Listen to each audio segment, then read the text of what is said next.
here at the Phoenix, and we are committed and have been for the last 11 years for presenting the music written by living composers, bringing in composers themselves, doing some commissioning, and so we've expanded that into this space and also including wider forms of improvisation all the way to jazz. We have a beautiful piano tucked away in the corner.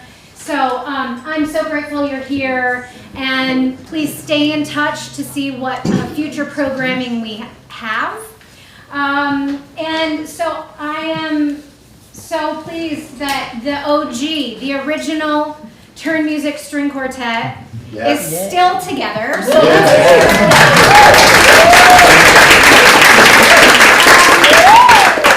and that, yeah, they're here to play. And last year, Brooke Quiggins put together a program in music, and this year, Mary Rowell has curated a set of pieces for you all to hear and to enjoy. So I'm going to hand it off. Thanks, Mary Rowell. Here we go.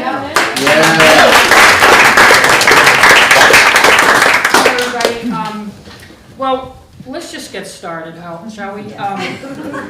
Let's hurtle toward Oblivion with Kyle Saulnier's string quartet, The Edge of the World, Unlike Our Own. And our friend and husband is here tonight to talk about the piece and to listen. I'd just like to be clear, I'm only the husband of one of them. We haven't had that conversation. It opens up a whole can of worms, but it is, I have to say, Mary, I haven't had a chance to say this, it's such an honor that you wanted to program this when you were given the reins. I really appreciate that. This is a piece that was originally premiered, I believe, 2016, 2017, somewhere. The initial premiere? Yeah. We wrote it in 2010, so. I wrote, oh wow. Yeah. The first movement was from 2010. The first movement is, no, the first movement is 2010, yeah. I think it was finished, I don't know what's going on with this piece, clearly. But it's such an honor to be on a what is, Mary, a mammoth program. You know,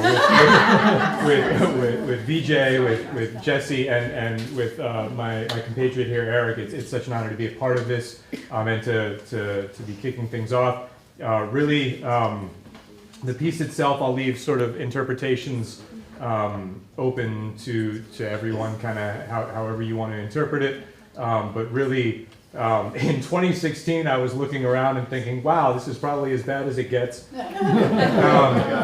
And how do I put this sort of chaos into words and still kind of convey sort of a spirit of optimism simultaneously with heartbreak? And that's really sort of the emotional content of what I was after. Whether or not the optimism still exists, that's up to you to determine. But I think I'll leave it there. I just want to leave this as open-ended and open to interpretation as possible. But thank you so much, everyone, for being here and being a part of this. And thank you to the TURNmusic Quartet for putting this into motion once again. Thank you. Thank you.